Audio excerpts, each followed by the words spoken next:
Hi అండి. ఈరోజు green chilli onion egg curry చూపిస్తున్నానండి. ఆనియన్, కరివేపాకు, ఎండు కొబ్బరి, వెల్లుల్లి, అల్లం, గ్రీన్ చిల్లీ అండి. మీకు కావాలంటే ఇంకో 2 వేసుకోవచ్చండి. కొత్తిమీర, ఒక 8 ఎగ్స్. ఒక కడాయి పెట్టుకొని అందులో ఒక 3 స్పూన్ల ఆయిల్ వేసుకుందామండి. ఆయిల్ వేసుకొని అందులో ఆనియను, కరివేపాకు. ఇప్పుడు రుచికి సరిపడినంత సాల్ట్ వేసుకుందామండి. ఇలా సాల్ట్ వేసుకొని ఒకసారి అంతా బాగా ఫ్రై చేసుకుందాం. చూడండి, ఫ్రై అయింది కదా. ఇప్పుడు 1.5 స్పూన్ పసుపు, ధనియా పౌడర్ 1 స్పూన్ అండి. ఇలా వేసుకొని ఒకసారి అంతా బాగా ఫ్రై చేసుకుందాం. ఇప్పుడు గ్రీన్ చిల్లీ పేస్ట్ చేసుకుందామండి. వెల్లుల్లి, అల్లం అంతా వేసుకుని ఒకసారి పేస్ట్ చేసుకుందాం. ఫుల్ ఫైన్ పేస్ట్ కాదు, ఒక్కసారి ఇట్లా తిప్పేసి తీసుకుందామండి. చూడండి, ఇలా అంతా ఆనియన్ దాంట్లో వేసుకొని ఒకసారి అంతా బాగా ఫ్రైగా చేసుకుందామండి. పచ్చిమిర్చి అంతా పచ్చివాసన పోయేదాకా ఫ్రై చేసుకుందాం.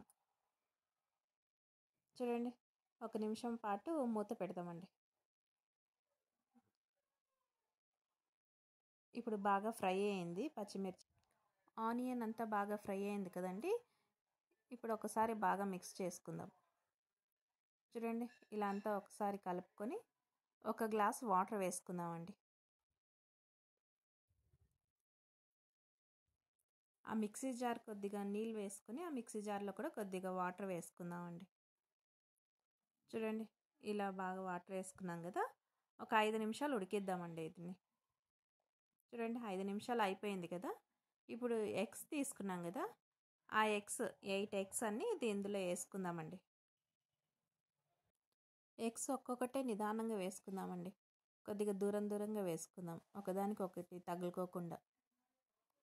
ఇలా 8 ఎగ్స్ వేసుకున్నాం కదా. ఇది ఇంకా అసలు కలపకూడదండి, స్పూన్ పెట్టకూడదు. ఇలాగే మూత పెడదామంట ఒక 5 నిమిషాలు. చూడండి, ఒక 5 నిమిషాలు ఇలా మూత పెట్టాను కదా. ఒకసారి కలుపుకుందామండి, స్లోగా కలుపుకుందామండి. చూడండి, ఇలా స్లోగా. ఇప్పుడు ఇంకో 2 నిమిషాలు మూత పెడదామండి.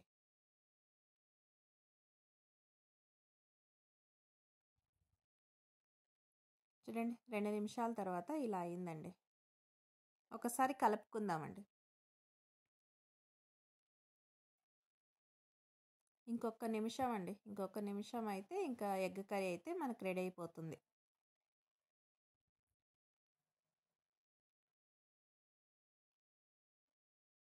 చూడండి, బాగా వచ్చింది కదా జ్యూసీగా ఎగ్ కర్రీ.